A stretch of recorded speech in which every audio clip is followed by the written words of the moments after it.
all places exist in relation to Nihonbashi. Everything begins here.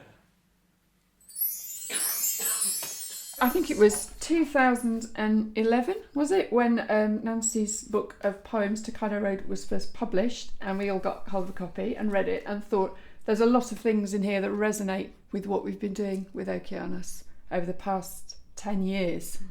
And at that point, I think we thought it might become a song cycle. You were very struck with this journey along the Tokaido Road in Japan, and maybe it might make a song cycle, and was I interested? So I said, send me the poems. And even when I was waiting for it to come in the post, I can remember looking on the internet.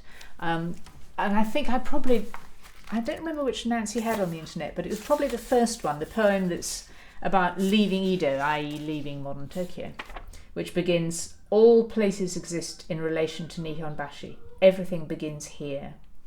Soft caps of the bay glimmer in phosphorescent light. The men's breath disappears into a grove of bamboo. And I liked it immediately, and then the book arrived, and I thought it had terrific potential. For me, really, this journey probably began in the 1970s when I first discovered Hiroshige's woodblock prints in a little art shop in Eugene, Oregon, and I absolutely fell in love with them. And they were one of the reasons why I decided I had to go to Japan and experience this culture firsthand. But it took me about 25 or 30 years before I actually got round to writing about it. I think for me, it's really important, this notion of journey. And it's important to me for many reasons, because I've lived a lot of my life abroad, but I live in Canterbury. And of course, Canterbury is a center of pilgrimage. And also, I read while I was in Japan, Basho's The Narrow Road to the Deep North, and I appreciated that poetry as well. And of course, Dante's Commedia. In the middle of life's road, I found myself in a dark wood. And I was in that place when I started to write these poems. So the journey is a really important aspect. I think I felt that because the poems are a journey, Januszek has a journeying song cycle. But somehow there was an implicit drama that she was writing there. And I began to feel that we needed to not just look at his pictures, because new music with pictures has become such a cliche. We needed to be able to look at the actual people, because she brings them to life. I'd like to stress that they're really a creative engagement with Hiroshige's woodblock print series. They're not really meant to be especially, descriptive or historically accurate. She brings to life the artist, she brings to life the women in his life, and the people in the prints. I think the crucial thing for me was understanding the character development that was going to be needed if the piece worked, and what was actually dramatic. Hiroshige was famous as a landscape artist, and yes, his use of landscape and his new novel use of colour was fantastic, but it's the people that I think stand out. No one ever talks about that. They just say he was a famous landscape artist, but he was clearly absolutely fascinated by the people he saw as he journeyed. He made this journey. He travelled the Tokaido Road. He saw that there were all kinds of people on it, rich people, poor people, messengers running very fast, and old people working very slowly with sticks, and pilgrims with enormous hats, and robbers who were disguising themselves as pilgrims by having an enormous hat and a kosh underneath. And you see all this, you can see it in his sketches. These sketchbooks exist, and there he was sketching everybody. And also he saw the things that the people in the cities didn't know. He saw the starvation in the countryside and that kind of thing. And then there was another thing which I just couldn't get over. It was one of the first things that struck me, which is that it's called Tokaido Road because they're walking along a path, but actually every picture has a river in it. The rivers were much more important, and that's in Nancy's poems, that sense of river. All of those things were really important in the genesis of the piece. There had to be somehow a voice of the river in the music, and Nancy and I decided quite early on it wouldn't just be the instruments being a river, that we could use our characters to come together like a little ensemble, a little consort, and create, she had beautiful words for it, words for a river, because the river runs right through the poems, it runs through every one of the pictures, so it had to run through the score.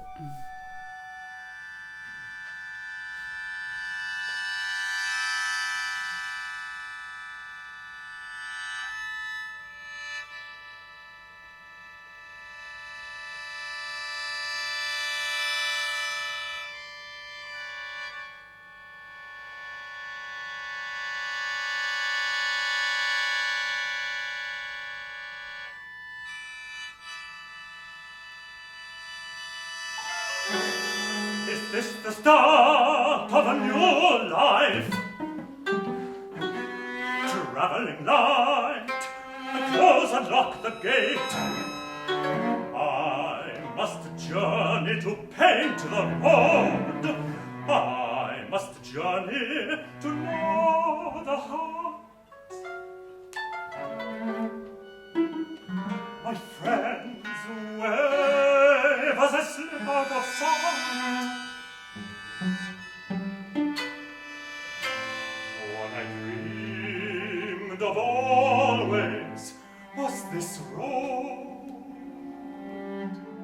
Caroline, what did you think when we first mentioned this to you? Well, I was absolutely delighted because I'd worked with Nicola 20 years earlier on a piece called Dawn Pass at the RNCM, and also the piece, The Story of Mary O'Neill. So I knew of Nicola's work, but it was a world I knew nothing about. But the blend of music theatre with dance, it was kind of a hybrid, if you like. And I thought, how are we going to approach this? But the most exciting thing for me was meeting you, in terms of, wow, this is a real sort of person who's vibrant energy, but also being part of the team at the beginning. So that, you know, the libretto wasn't confirmed by then, and it was just coming in at the very beginning, which is so exciting for an artist that you don't get that very often. It's what I love about opera. It's a collaborative art form. Yes. Because the composer, you're usually completely on your own. And actually, when I'm writing the dots, I have to be on my own, because you need silence for one thing in order to imagine in the head. But to make an opera, you have to be a team. I love that. That's why I wanted you at the beginning. I thought it was really important. Yeah. And particularly because although I've done a lot of opera, but Nancy hadn't written for theatre before, so I knew she'd need to work with you from the beginning. How do you turn such a work into a libretto? I have to say I've never written one before, so it was a really exciting prospect when Kate first phoned me up and said, would you like to think about doing this? And I thought, why not? It offers an opportunity to explore a new art form, especially to change something which was lyrical writing into something that was narrative and dramatic.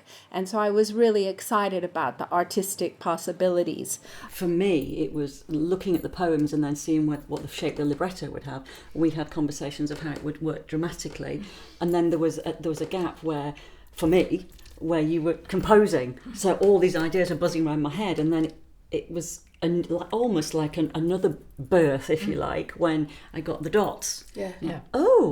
Oh, I hadn't imagined that, but that takes me down a different journey then. So it's like the different stages. Then the venue has an influence as well, because we have this, we wanted to project the images onto a screen, and how do you do that? And how is it going to tour? You've got your ideal, and then, the second draft, and then it's changed again. So it is like this river that keeps changing, And of course, one of the things that is fixed, or was fixed to a point in this production, was the images. They were always there, but we had to select them. Yeah. But they were one of the fixed things in amongst all these other sort of changes. I think one of the most fascinating things about the images is that Nancy and I chose the images as we wrote the libretto and the music. We were absolutely clear what should happen when, because we didn't want a sense of dislocation where you had a sense of there's a picture and there's music. They got to be absolutely integrated. And I wanted them to be able to move and transform. But that's what I learned from you, Caroline, because you pointed out that then the performers would have to work terribly hard to get the audience's attention back. We want the audience's attention on the live performers. Yes, yeah. So that was an interesting letting go, where Nancy and I had to cut some of the images we wanted and cut some of the transformations. And then do you remember right late on in rehearsal, we were adding in images again? Yes, absolutely. Yes, yeah. It was one that when you had the performers in front of the images, then you could see where the audience's gaze was and how long the gaze needed to be with a certain character and or instrumentalist, because for me it was so important that the orchestra was on stage and felt a real part of it, because the instruments are so fascinating to look at. So it was that timing of song, image, orchestra, and the balance between those, which was for me very new, very exciting, but sort of very tricky. When Hiroshige made the journey, he was a young man, but then later in his life, a lot of things changed. I mean, there was much more fierce censorship from the military government, and they didn't like these pictures that showed starvation. So he was quite constrained, and he was told that he should only sell a print of a historical or mythological setting, something glorified previous rulers. Anyway, it was when I was researching that kind of stuff that I came across this amazing print. It's the one, ostensibly, it's a historical scene of a ruler in the snow, but actually what Hiroshige does is that every tree is made of skeletons and skulls, every bush is a skull. It's a terrifying picture. And I realised that he was using his art to bear witness. He was telling people about the starvation in the countryside and the famine through this picture that was apparently something else. And I knew then something that Nancy and I had vaguely wondered about, which was that we would have Hiroshige the old man and Hiroshige the young man. One singer, but the old man reflecting on the journey and the young man actually making the journey. And it's a fantastic thing for a composer because you have the energy of the young man and all the interactions, you know, sort of amorous times of women he met and all the rest. But then you have the old man looking back on what had happened. And I think when I brought that idea to you, it was great because you ran with it straight away. You saw that potential. Absolutely. And then with the dancer as well, the flow from the dancer to the young Hiroshige as singer into the old man, so that the dancer would be the conduit really to help that flow and the conduit between the other singers as well. But very much that energy that the dancer could bring and help that transformation of character. Do you mean the dancer could partly be his memory? Yes, his memory, his kind of spirit as well, so that when Hiroshige, as the old character, perhaps was, you know, stayed in a place, then the dancer could take the young spirit out and sort of, you know, be free, if you like. So it's memory and spirit as well, yeah. Also, it gave lots of chance for character development because you can actually see the young man experiencing things, and each character had to have a journey. There are two women characters in the piece, both important women in Hiroshige Hiro's life. Mariko, who is a tea master, and Kikuyo, who is a young apprentice geisha, and he falls in love with both of those women, and so they have significant roles, but they appeared actually as characters in the poems because, you know, there are figures in his paintings, not the famous kabuki actors, but everyday people. And so it was those people that I wanted to draw out in the poems to some extent. So, of course, they're invented characters, but we had great fun, you know, sort of working with them in dramatic terms. So that Mariko has to have, from being just a tea house lady who enjoys a fling with Hiroshige, then because she bears his child, and he wants to take her to his city of dreams, he wants to take her to Kyoto, and she wants to have an independent life and stay with the tea house. So she has a journey.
The sacred tastes of flowers.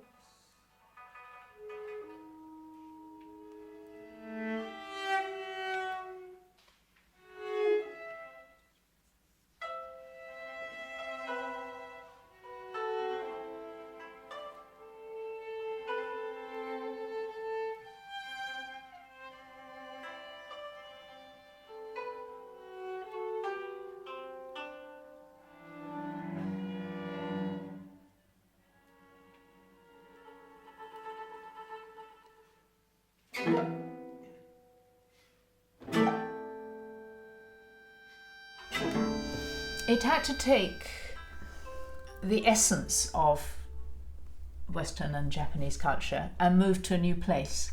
I think that was essential, because none of us had an interest in what can be called fusion, where you sort of have glimpses of things superimposed, and great cultures lose because you don't have either of them properly, as it were. Kate, I think the reason that Okeana sounds Japanese-y, if I can use that word, when it's got 3 Western instruments and 2 Japanese, is because using the show means the harmony of the music is at the top, and in Western music you have the harmony at the bottom.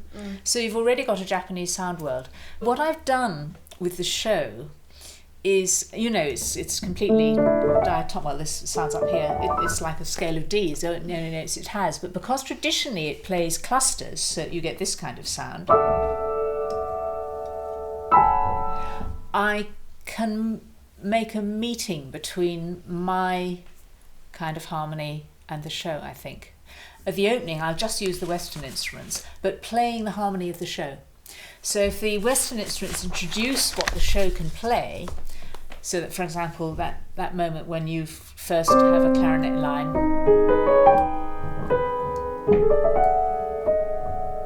that is a show chord. It's transposed. I mean, the show sounds it as, and I've sounded as, but it's the same harmony. So we will get a synthesis of my harmony and what the show can do. The koto is a wonderfully expressive instrument. It's the Japanese harp, as it were.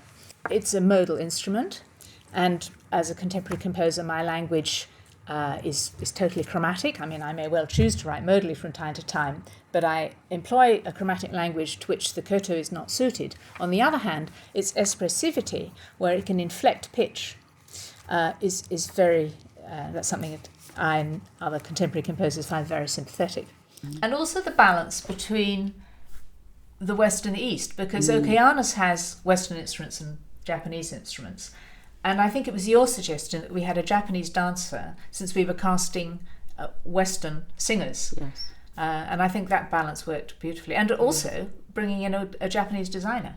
Absolutely, yes. That for me as well, because I knew nothing about the background of all this. So the movement is a very sort of different style. So, casting a Japanese dancer who had those skill sets as well, and the designer that I could work with, even to things like the fluidity, the material of a kimono and how that's put on, is intrinsic to how the singer stands and how a singer moves. One of the things that we talked about in terms of authenticity and costuming was not to have everybody in full kimono and full Japanese dress. So this is Mariko's costume here, and I just loved the colour blend as well, and the fact that it was made in Japan as well, and we took quite a while to decide on that colour combination, in contrast to Kikuyu's costume here, which was much more flamboyant, and again the movement of this kimono when it's open, where in the flood with her death, we really used, I think, the material in this, the size of it, to great effect, and it's a much more flirtatious kimono as well.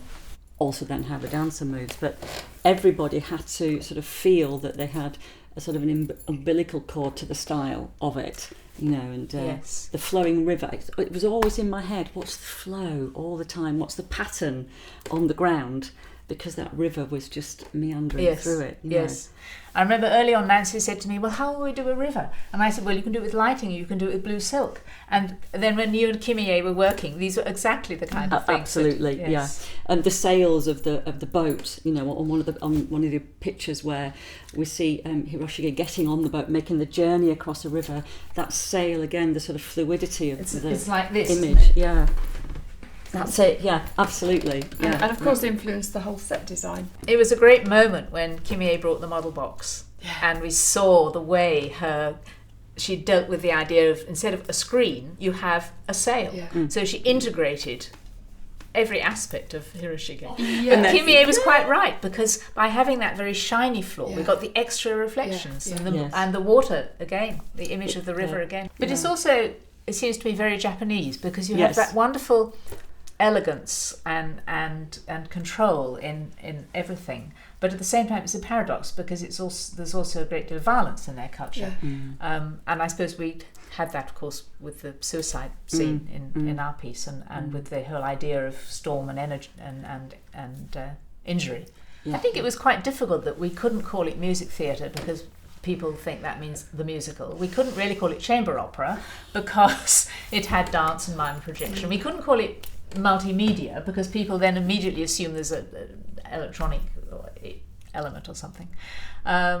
So we made a new piece for which there wasn't really a genre title. And the beauty also was that people came without assumptions to this piece. Exactly. Because, if you go to a piece, I'm going to my, fifth Così fan tutti, this was, there weren't those kind of assumptions. So your imagination, the creative imagination as an audience member is a little bit freer. Oh, I wasn't expecting that. It's so many of my friends that came to see it knew nothing about Hiroshige and the Prince, I explained a little bit about that, and they all went and did more research afterwards. They went and sought out the Prince and things like that. So it was a journey after the event as well. So the music stayed with you, the stage pictures stayed with you, and then on. On the eastern road, my brush I've left behind.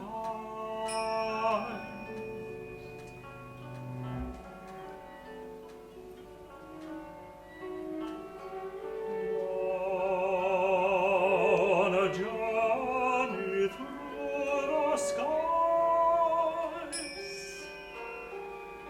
I go to see the famous